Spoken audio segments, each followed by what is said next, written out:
Bismillahirrahmanirrahim. Assalamualaikum warahmatullahi wabarakatuh. Perkenalkan, nama saya Salwa Maulidah dari Prodi PGMI semester 6 Fakultas Pendidikan Islam dan Keguruan Universitas Garut. Di sini, saya akan membahas materi ayat tentang lingkungan pendidikan, di mana Sistem Pendidikan Nasional menurut Undang-Undang Nomor 20 Tahun 2003 disebutkan bahwa pendidikan adalah usaha sadar dan terencana untuk mewujudkan suasana belajar dan proses pembelajaran agar peserta didik secara aktif mengembangkan potensi dirinya untuk memiliki kekuatan spiritual, pengendalian diri, kepribadian, kecerdasan, akhlak mulia, serta keterampilan yang diperlukan untuk dirinya, masyarakat, bangsa, dan negara. Untuk itu, kualitas sumber daya manusia perlu ditingkatkan melalui berbagai program pendidikan yang dilaksanakan secara sistematis dan terarah berdasarkan kepentingan yang mengacu pada kemajuan ilmu pengetahuan dan teknologi yang didasari oleh keimanan dan ketakwaan. Sedangkan lingkungan dalam arti yang luas itu mencakup iklim dan geografis, tempat tinggal, adat istiadat, pengetahuan, pendidikan, dan alam. Dengan kata lain, lingkungan itu adalah segala sesuatu yang terdapat dalam lingkungan kehidupan yang senantiasa berkembang, yaitu seluruh yang ada, baik manusia maupun benda buatan manusia.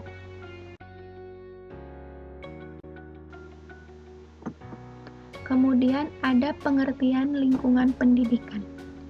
Lingkungan pendidikan merupakan lingkungan yang dapat menunjang suatu proses kependidikan atau bahkan secara langsung digunakan sebagai tempat berlangsungnya kegiatan pendidikan. Dari sisi pendidikan Islam, lingkungan pendidikan Islam merupakan suatu lingkungan yang di dalamnya terdapat ciri-ciri keislaman yang memungkinkan terselenggaranya pendidikan Islam dengan baik. Lingkungan mempunyai peranan yang sangat penting terhadap keberhasilan pendidikan Islam, karena perkembangan jiwa anak itu sangat dipengaruhi oleh keadaan lingkungannya. Lingkungan dapat memberikan pengaruh yang positif dan pengaruh yang negatif terhadap pertumbuhan dan perkembangan jiwa, sikap, akhlak, dan agamanya. Pengaruh tersebut terutama datang dari teman sebaya dan lingkungan masyarakatnya. Berbicara lingkungan dalam konteks pendidikan, maka tidak akan terlepas dari apa yang dinamakan Ki Hajar Dewantara dengan penamaan Tripusat Pendidikan, yaitu lingkungan keluarga, lingkungan sekolah, dan yang terakhir, lingkungan masyarakat.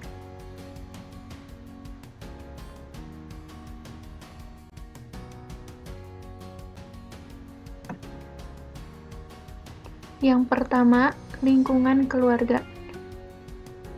Dalam proses pendidikan, sebelum mengenal masyarakat yang lebih luas dan sebelum mendapat bimbingan dari sekolah, seorang anak lebih dahulu memperoleh bimbingan dari keluarganya. Keluarga adalah lingkungan utama yang dapat membentuk watak dan karakter manusia. Keluarga adalah lingkungan pertama di mana manusia melakukan komunikasi dan sosialisasi diri dengan manusia lain selain dirinya. Di keluarga pula, manusia pertama kalinya dibentuk, baik sikap maupun kepribadiannya.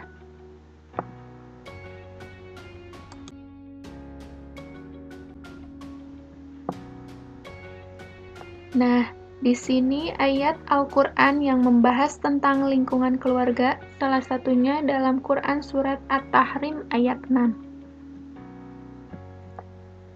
Bismillahirrahmanirrahim. Ya ayyuhalladzina amanu qu anfusakum wa ahliyakum naron wa quduhan nasu wal hijaratu 'alaiha malaikatun giladun syidadun la ya'sunallaha ma amarahum wa yaf'aluna ma yu'marun.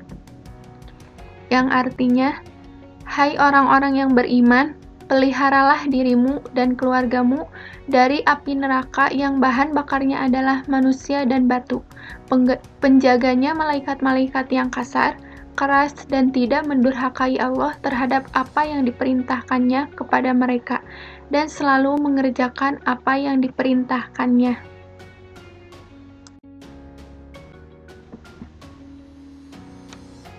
Dalam konteks lingkungan pendidikan, maksud dari hai orang-orang yang beriman, peliharalah dirimu, yaitu jagalah diri kalian dengan menjalankan apa yang diperintahkan kepada kalian dan menjauhi apa yang dilarang bagi kalian. Dan keluargamu, dengan memerintahkan mereka untuk taat kepada Allah dan melarang mereka berbuat maksiat dari api neraka yang bahan bakarnya adalah manusia dan batu, yaitu dari api yang besar yang menyala dengan manusia dan batu, sebagaimana api lain yang menyala dengan kayu. Ibnu Jarir mengatakan, maka wajib bagi kita untuk mengajarkan kepada anak-anak kita agama dan perbuatan baik, serta adab yang sangat mereka perlukan. Kemudian, penjaganya malaikat-malaikat yang kasar, keras, yaitu di atas api neraka itu terdapat para penjaga dari golongan-golongan malaikat yang bertugas mengatur neraka dan mengazab penghuninya. Mereka sangat bengis terhadap penghuni neraka. Sama sekali tidak mereka kasihan jika penghuni neraka meminta belas kasihan, sebab mereka diciptakan untuk mengazab penghuni neraka.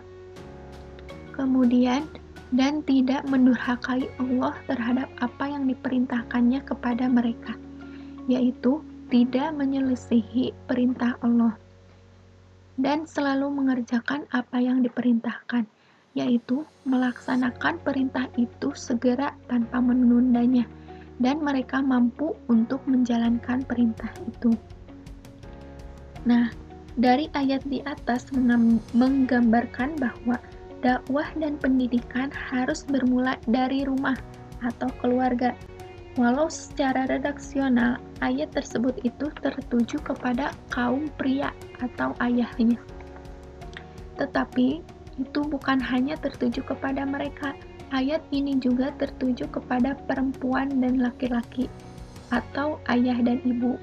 Nah, berarti kedua orang tua bertanggung jawab terhadap anak-anak dan juga pasangan masing-masing, sebagaimana masing-masing bertanggung jawab atas kelakuannya. Orang tua selain sebagai pendidik juga sebagai penanggung jawab. Oleh karena itu, orang tua dituntut menjadi teladan bagi anak-anaknya, baik berkenaan dengan ibadah, akhlak, dan sebagainya. Dengan begitu, kepribadian anak yang Islam akan dibentuk sejak dini sehingga menjadi modal awal dan menentukan dalam proses pendidikan selanjutnya yang akan dijalani.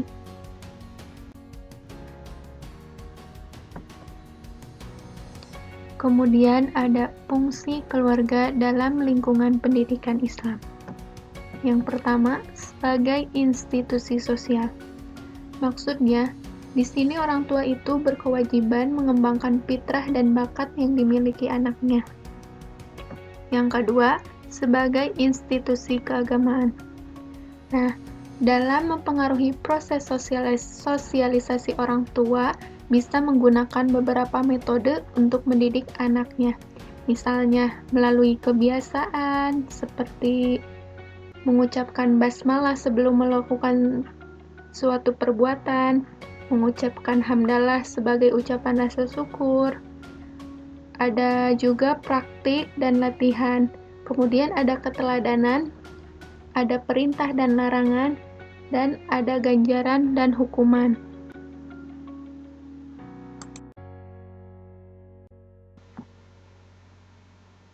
Yang kedua ada lingkungan sekolah.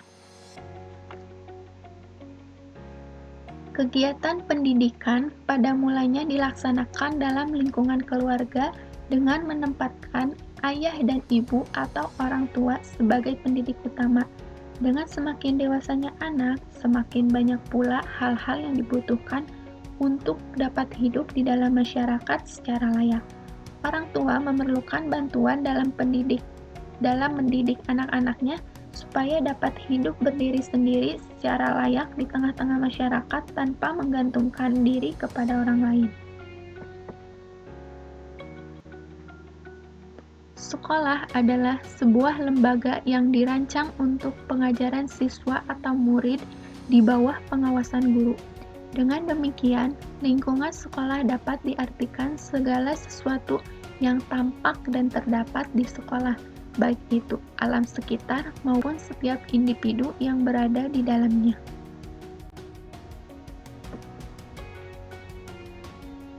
Nah, di sini ada ayat Al-Quran yang membahas tentang lingkungan sekolah, salah satunya dalam Quran Surat An-Nur ayat 36. Bismillahirrahmanirrahim.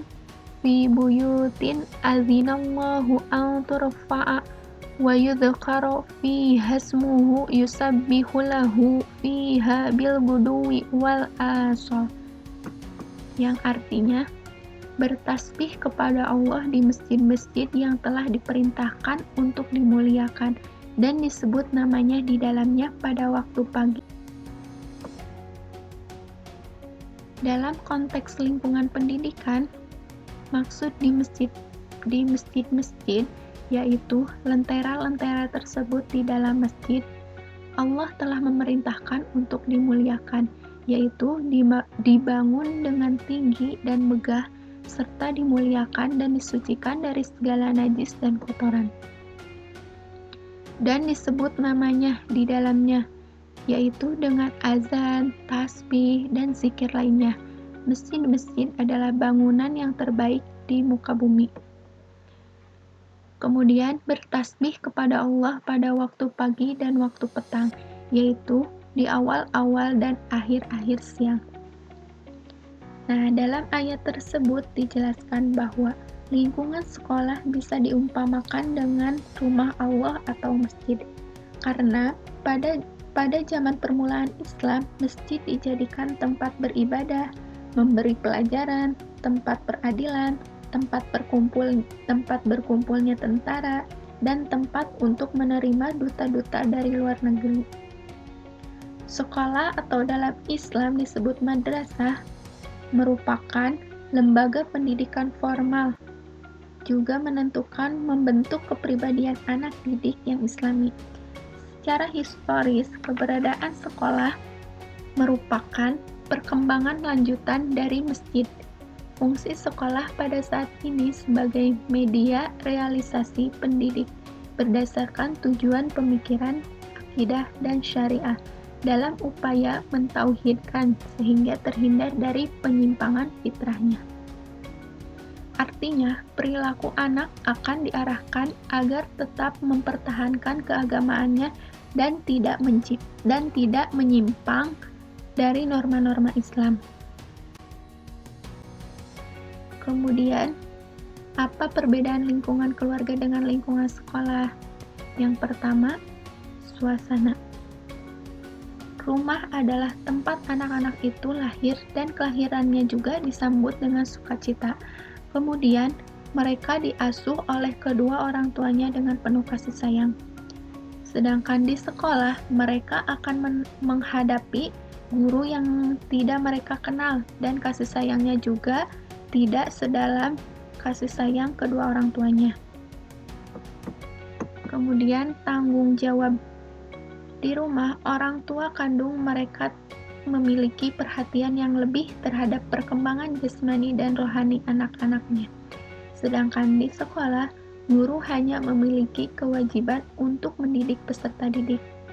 Ketika berhasil meluluskan peserta didik, maka guru itu telah memenuhi kewajibannya. Yang ketiga, kebebasan. Ketika di rumah, anak memiliki kebebasan yang lebih dalam gerak-geriknya, seperti ia bebas makan ketika lapar atau tidur ketika mengantuk. Sedangkan di sekolah, kebebasan semacam itu tidak bisa didapatkan karena di sekolah ada aturan-aturan yang harus dipatuhi. Yang terakhir, pergaulan. Pergaulan di rumah senantiasa diliputi oleh kasih sayang, saling mengerti, saling bantu-membantu, meskipun kadang ada pertikaian. Sedangkan di sekolah, pergaulan antara murid lebih luas. Kemudian ada kriteria sekolah yang ideal menurut perspektif Islam. Yang pertama, memiliki visi, misi, dan tujuan yang jelas. Artinya, sekolah yang memiliki kualitas yang baik tentu saja memiliki visi dan misi yang jelas, terukur, dan realistis. Pernyataan visi, misi, dan tujuan ini dapat dilihat dari beberapa aspek, yaitu aspek keagamaan, akademis, mental, perilaku, kecakapan hidup, kemudian kewirausahaan. Visi, misi, tujuan sekolah tersebut diharapkan bisa mewujudkan harapan orang tua kepada anak setelah bersekolah di situ. Yang kedua, fasilitas memadai. Artinya, dengan didukung sarana dan prasarana yang baik, diharapkan semua peserta didik dapat belajar secara nyaman. Sekolah diibaratkan sebagai rumah kedua bagi anak-anak, sehingga sekolah yang baik mampu memenuhi kebutuhan dan keinginan siswa. Yang ketiga, profil pendidik yang berkualitas. Artinya, pendidik yang memiliki kualifikasi tinggi dapat menciptakan dan mendesain materi pendidik yang lebih dinamis dan konstruktif. Mereka juga akan mampu mengatasi kelemahan materi dan subjek didiknya dengan menciptakan suatu lingkungan yang kondusif dan menciptakan strategi yang aktif. Dengan adanya pendidikan yang berkualitas tinggi, maka kompetensi lulusan pendidikan akan dapat dijamin, sehingga mereka mampu mengelola potensi dan mengembangkan secara mandiri untuk menatap masa depan. Yang keempat, adanya harmonisasi antara pendidik umum dan agama. Dengan adanya harmonisasi antara pendidik umum dan pendidik agama secara seimbang, maka dengan harapan dapat mengatasi berbagai dekadensi moral yang terjadi di masyarakat, sehingga muncullah sekolah seperti ada SD Islam terpadu, SMP Islam terpadu, dan SMA Islam terpadu, dan lain sebagainya. Dengan harmonisasi tersebut, diharapkan tidak terjadi lagi pertikaian antara pendidik umum dan pendidik agama yang sama sekali tidak pernah dilakukan oleh Nabi Muhammad SAW. Hadis Nabi yang menyuruh umat Islam untuk mencari ilmu sampai ke negeri Cina mengandung spirit bagi umat muslim untuk tidak hanya mempelajari ilmu agama saja di Madinah, tetapi juga mempelajari ilmu teknologi di negeri Cina. Sebuah negeri yang memang pada saat itu sudah menjadi negeri yang berperadaban tinggi. Yang terakhir, ketertiban dan kebersihan sekolah yang baik. Artinya, kondisi sekolah yang nyaman, teduh, tenang, tertib, dan lingkungan yang bersih tentu saja akan mendukung suasana proses pembelajaran. Berbeda dengan suasana sekolah yang terkesan kumuh, gersang, gaduh, penempatan fasilitas sekolah yang acak-acakan, dan tidak ada kedisiplinan, maka proses belajar akan banyak terganggu dan kurang optimal hasilnya.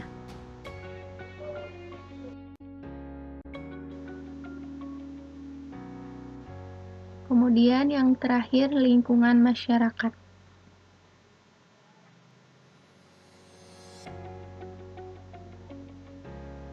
Seperti yang telah dijelaskan sebelumnya, bahwa pendidikan berlangsung yang ketiga itu, yaitu lingkungan masyarakat.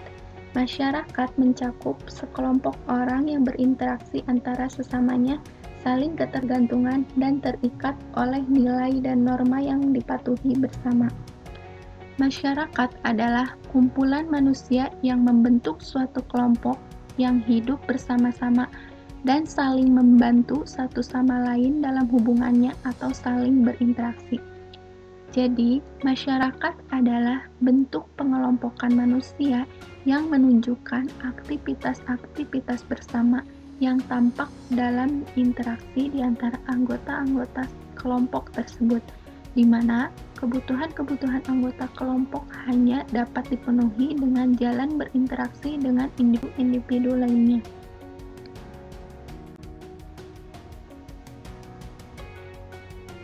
Di sini ayat Al-Quran yang membahas tentang lingkungan masyarakat, salah satunya dalam Quran Surat Al-Imran ayat 104. Bismillahirrahmanirrahim. Wal takum minkum ummatun yad'una ilal khairi wa ya'muruna bil ma'rufi wa yanhauna 'anil munkari wa ulaika humul muflihun. Artinya, dan hendaklah ada di antara kamu segolongan umat yang menyeru kepada kebajikan, menyuruh kepada yang ma'ruf dan mencegah dari yang mungkar. Merekalah orang-orang yang beruntung.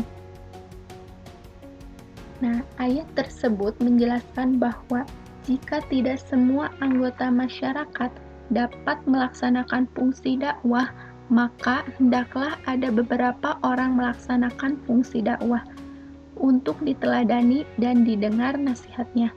Mereka secara terus-menerus tanpa bosan dan lelah mengajak kebajikan, yaitu petunjuk-petunjuk ilahi, menyuruh masyarakat kepada yang ma'ruf, yaitu nilai-nilai luhur serta adat istiadat yang diakui baik oleh masyarakat mereka, selama hal itu tidak bertentangan dengan nilai-nilai agama, dan mencegah dari yang munkar, yaitu yang dinilai buruk oleh akal sehat masyarakat.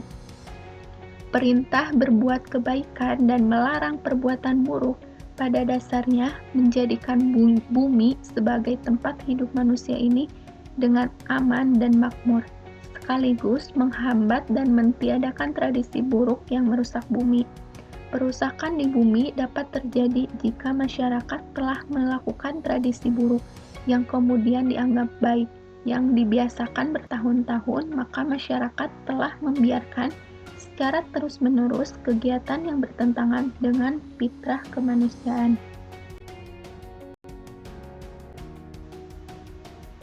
Menurut Al-Nawawi, tahun 1995, tanggung jawab masyarakat terhadap pendidikan tersebut hendaknya melakukan beberapa hal. Yang pertama,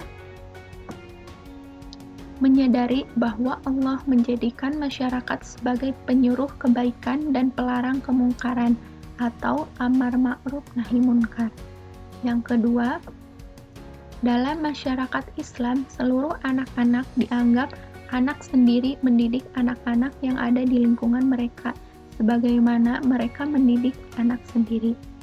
Yang ketiga, jika ada orang yang berbuat jahat, maka masyarakat turut menghadapinya dengan menegakkan hukum yang berlaku, termasuk adanya ancaman, hukuman, dan kekerasan lain dengan cara terdidik. Yang keempat, masyarakat pun dapat melakukan pembinaan melalui pengisolasian, pemboikotan, atau pemutusan hubungan kemasyarakatan, sebagaimana yang telah dicontohkan oleh Nabi. Yang kelima, pendidikan kemasyarakatan dapat dilakukan melalui kerjasama yang utuh, karena masyarakat Muslim adalah masyarakat yang padu. Nah, jadi masyarakat sebagai lingkungan pendidikan yang lebih luas turut berperan dalam terselenggaranya proses pendidikan. Setiap individu sebagai anggota dari masyarakat tersebut harus bertanggung jawab dalam menciptakan suasana yang nyaman dan mendukung pendidikan anak atau peserta didik. Lingkungan masyarakat yang kurang baik dapat menghambat perkembangan kepribadian anak tersebut. Nah, jadi lingkungan pendidikan itu sangat penting untuk menunjang suatu proses pendidikan, bahkan secara langsung digunakan sebagai tempat berlangsungnya kegiatan pendidikan. Dan ternyata, lingkungan pendidikan juga mempunyai pengaruh yang cukup besar terhadap perkembangan anak didik, baik berupa pengaruh yang positif maupun pengaruh negatif.